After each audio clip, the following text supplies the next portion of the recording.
Detective William Somerset, Morgan Freeman, is preparing to retire and leave the horrors of an unidentified city of constant rain and urban decay. Before retiring, he teams up with Detective David Mills, Brad Pitt, a cocky, young, and short-tempered cop from Springfield, a small town.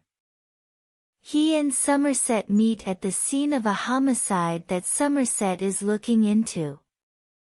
Somerset offers to take Mills out for a drink so they can talk and get to know each other better, but Mills is too eager to get to work and dismisses Somerset's attempt to mentor him. The two look into the death of a morbidly obese man, Bob Mack, who was fed spaghetti until he burst open from a kick to the stomach. Somerset investigates the murder, while Mills is assigned the case of prominent defense attorney Eli Gould, Gene Borkin, whose blood on the floor has the word greed written in it. Gould was forced to carve a pound of flesh from his body and bled to death as a result. Somerset is given an evidence container containing 3 slivers of a plastic-like material discovered in the obese man's stomach and forced to consume alongside the spaghetti. Somerset visits the victim's home and discovers 3 groove marks in front of the refrigerator that perfectly fit the plastic-like slivers. Somerset looks behind the refrigerator, knowing the slivers are the result of it being moved. He discovers the word gluttony written in grease behind the fridge, along with a note containing a quote from Milton's Paradise Lost. Somerset believes a serial killer is committing crimes based on the 7 deadly sins, with 5 more to go. Tracy Mills, Gwyneth Paltrow, invites Somerset over for dinner to give Mills and Somerset a chance to get to know each other. While they are eating, an elevated train passes by on the nearby track, causing the building and all of its contents and inhabitants to tremble. The couple mentions that this is why the realtor was so anxious for them to see the apartment quickly, in order to conceal the train's proximity. Mills and Somerset examine case evidence from the 2 scenes after Tracy has gone to bed.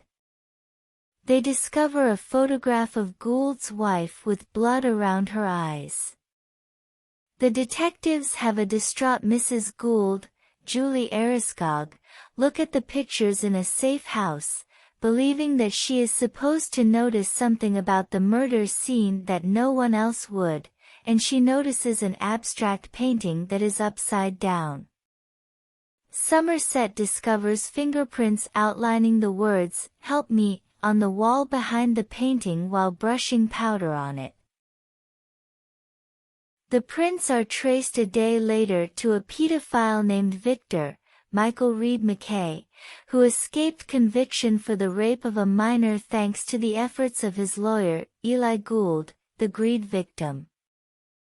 SWAT and detectives raid his apartment and discover Victor to be the sloth victim, having been bound to his bed for 1 year to the day, as evidenced by photos taken at the scene, one taken every day from the day he is discovered. He is still alive, despite suffering from severe physical and mental deterioration. His hand was severed and pushed against the wall behind the painting, leaving prints. Mills and Somerset request that Victor be interrogated in the hospital, but the doctor says he's chewed off his tongue and his brain is mush from the ordeal. Tracy calls Somerset that evening and asks him to meet with her. Somerset runs into Tracy in a diner the next morning, where she tells him how unhappy she is in the city. Tracy reveals the truth behind her request to meet with Somerset. She is pregnant, afraid of raising a child where they now live, and afraid of telling David. Somerset advises her to tell her husband only if she decides to have an abortion, and he uses himself as an example. He insisted his partner have an abortion, which he eventually convinced her to have, and he is now remorseful. Later that day, Somerset obtains a library list of people who have borrowed books about the 7 deadly sins from a contact in the FBI. The detectives follow the list to a man named John Doe, whose apartment they soon visit. Doe sees them as he returns home, pulls out a gun, and begins shooting. After a brief chase, Doe hits Mills with a tire iron, holds him at gunpoint but lets him go, and flees. Mills believes that they have probable cause to enter Doe's apartment because Doe shot at them. Somerset tries to persuade him that the method they used to find Doe's apartment was illegal and that if they caught him, he would go free. Mills nevertheless kicks the door open. They find notebooks of his thoughts, trophies of the crimes, and a picture of Mills fighting off Doe, who was posing as a press photographer at the time, while searching the apartment, after bribing a resident to claim she had called the detectives about Doe.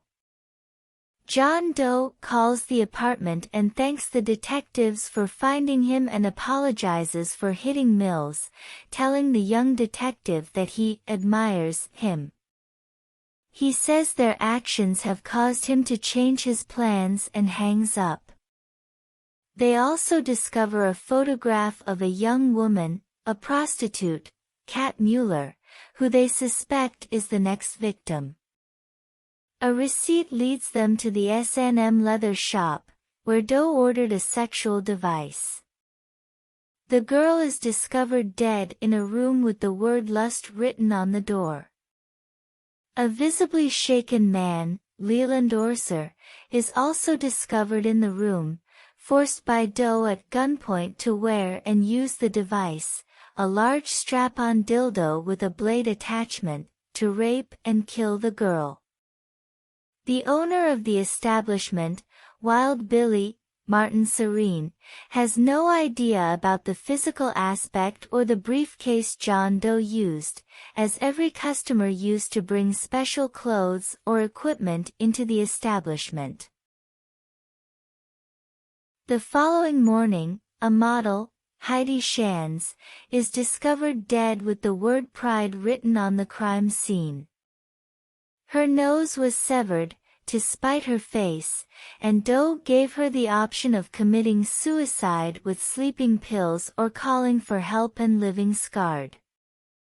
She opted for the former and swallowed the pills.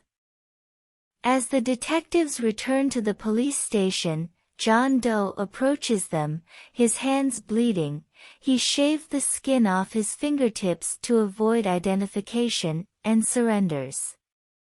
He consults with his lawyer and agrees to confess to all the murders if he can lead Somerset and Mills to 2 more bodies. Doe's attorney also warns that if Somerset and Mills cannot reach an agreement, Doe will plead insanity and the last 2 victims may never be found. The detectives agree because they want a confession.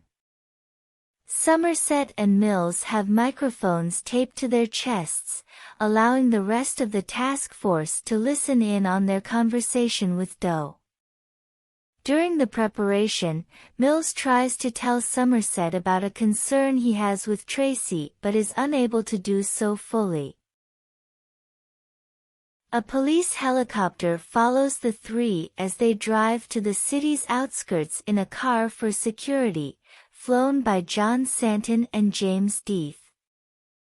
Doe explains his motivation for the murders as a way of demonstrating the world's truly evil nature, as well as his desire to punish the wicked. He goes on to say that he will be remembered and admired for what he has accomplished because he was chosen to do so. As Doe speaks, The disgusted Mills explodes and screams at Doe, while Somerset remains calm but clearly concerned. Doe directs them to a specific location near some power cable towers once they reach the outskirts. Doe is led out to an open area by the detectives.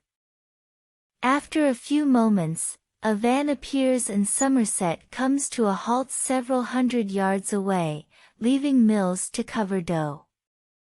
The driver, Richmond Arquette, claims he was paid $500 to deliver a box to Mills at this location at exactly 7 a.m. Somerset recoils in horror as he opens the box and sees what's inside. Doe tells Mills that he admires Mills' life and is envious of his wife and the love they share as he races back to him and desperately yells for him to throw his gun away. He goes on to say that he paid a visit to Mills' house and tried to play husband with Tracy that day, but it didn't work out, so he took a souvenir instead, her pretty head. Doe's plan was for Mills to kill him, as Doe was guilty of envy, jealous of Mills' simpler life.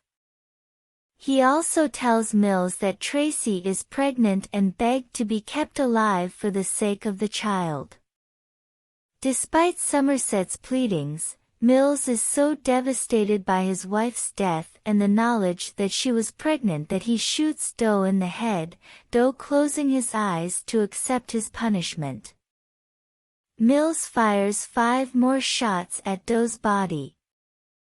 Mills becomes the sin of wrath by killing Doe in vengeance, completing Doe's masterpiece. Somerset can only watch, powerless to intervene. After removing a catatonic Mills, their captain tells Somerset that they will take care of Mills, knowing that the jury will convict him. Whatever he needs, Somerset responds.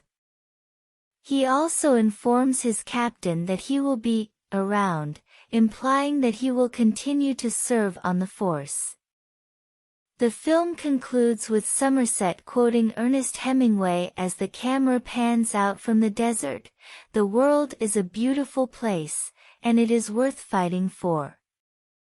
The second part is correct. Please subscribe my channel. Thanks for watching.